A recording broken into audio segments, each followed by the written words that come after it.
Hello and welcome.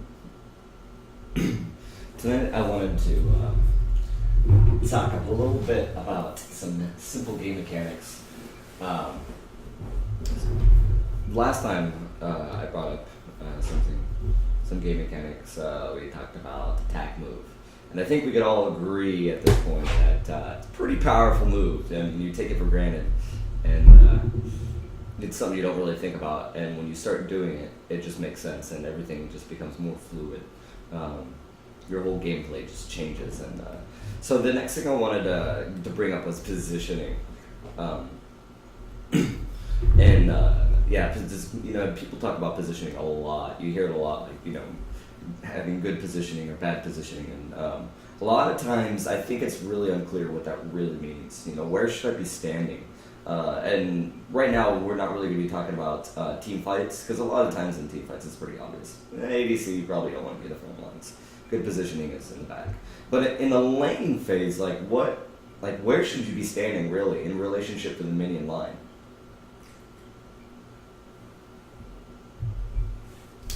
So this is a game I was actually playing with Poop Scoop. He's playing some Trundle Jungle. I'm playing, of course, Teemo, and I'm versing Akali. Of course, Akali is definitely at the disadvantage at this point. But so this is going to be more of not only positioning, but kind of challenging your positioning in the lane and how you can dominate it. So if you were in a position where you feel like you have the advantage, this is something that should be utilized, and this is how you get ahead and snowball a lane and really just take it into your favor just simply by standing in a certain position. So I guess I could just get right to the chase. Where you want to be standing on the minion line, or on the minion line, is typically next to a dying creep. So in this particular instance, Akali should not be retreating. She should be standing right here next to the creep. And versus Teemo, I have this decision. When I'm actually a little far away, I'm definitely not in good positioning. I should be closer, just within range or just outside of range of last hitting this minion. So I'm also having bad positioning in lane because I'm now giving Akali space to farm by not challenging the lane. So a lot of people think, oh shit, I can't scroll through. A lot of people think, or I see what do I see? A lot of people do is when you have, if this is like the front line of the minion wave, standing so far back, like where I am here, just out of range enough to last hit the minion. But you want to have a presence that where you challenge the opponent and hopefully force them out of not being able to last hit. So I'm just gonna. So the tip here, I guess, is approaching the dying minion. So right now the minion's dying. I'm right here. She has her Q up. You don't want to be back here just in range of last hitting this. I want to be up here. And now Akali has a decision to make, whether or not to attack me or get the last hit. If she attacks me, and either way, in either choice, in either decision, you trade against her. So if she chooses for the gold, and then you hit her, then you just got free trade.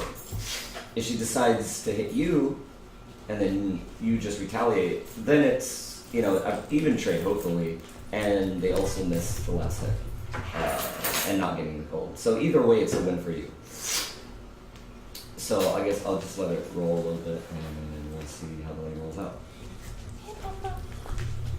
Hello, darling. So right there, she goes for the last hit, and then I trade against her.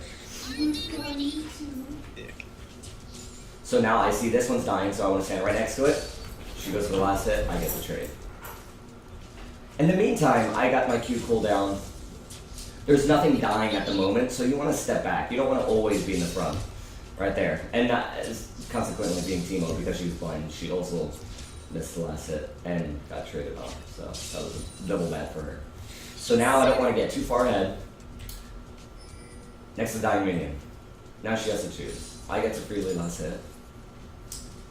See, I'm just staying right near this guy because this is dying, and I'm still looking. You know, you don't want to get too caught up in this. You still want to be looking for your last hits.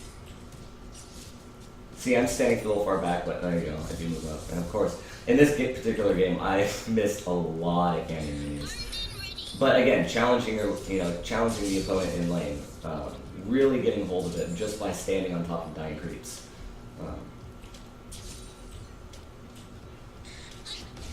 So here, she drops a Twilight Shroud. So I do want to stand back, because what I don't want to happen is I don't want her to, of course, to get the mark and then auto, because then it does huge damage. You know, I can take a Q, but I can't get it. I can't take the Q and the proc. I mean, that's definitely a trade I don't want to make. So in this particular lane matchup, when the Twilight Shroud drops, so when the Twilight Shroud drops, so when it's just her, say for instance, this minion is her, I guess, potential area of effect is just the circle around that minion. So you also want to stay just, so what you want to do is you want to, when you're in the laning phase, you want to stay out of that circle until that circle approaches a dying minion.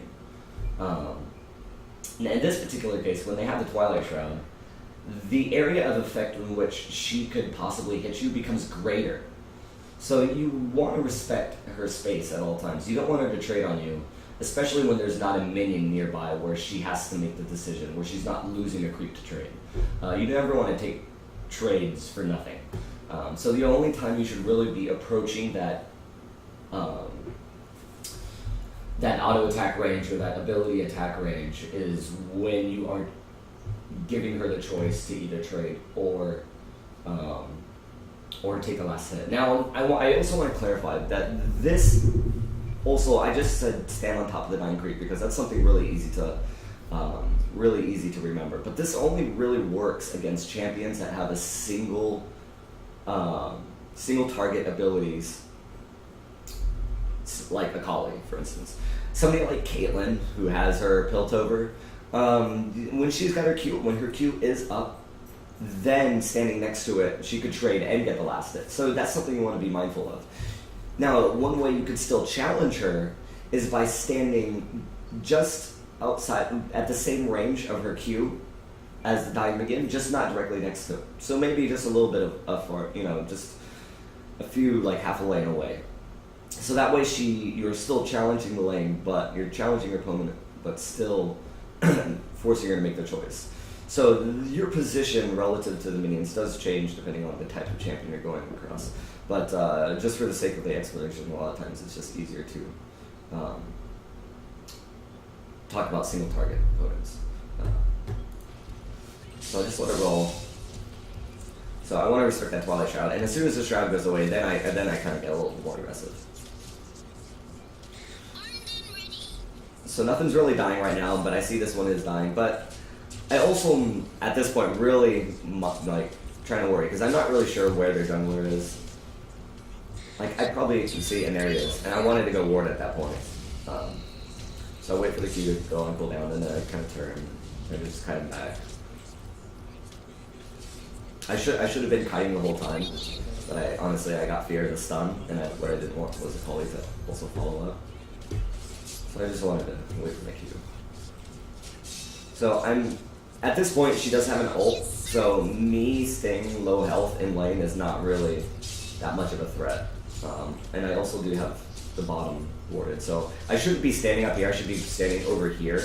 Like right there, I wasn't challenging that. I kind of just let her have it for free just because I don't have mana. And I kind of want to be... And I think I get baited right, yeah. I was really indecisive here. I should have either decided to B, because I wasted a lot of time not being in range of the experience. But then I started thinking about it, and I was like, I didn't really want to miss this big huge wave. I'll just kind of push it, and if I have to trade against her, I certainly will, but I won't overextend, because I don't have a whole lot of mana. But I do want this blast, or I do want this wave, and I unfortunately missed a lot of it anyways. So I thought she'd be, so I was like, oh, I'll just stay here, just farm this real quick, and then B. And then she stays. I'm like, alright, whatever.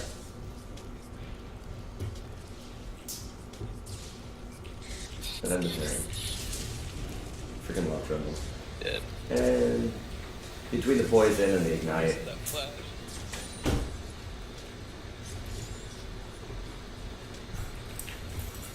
Awesome. But yeah, that's pretty much the gist of it. So that's my challenge you to practice. Standing on top of the dying minion. Or if you're against somebody who does AoE skill shots, maybe not necessarily on top of it, but still just at the very tip of the range where he or she has to make the choice to either take the last hit or trade against you. And then stepping back right after the minion dies.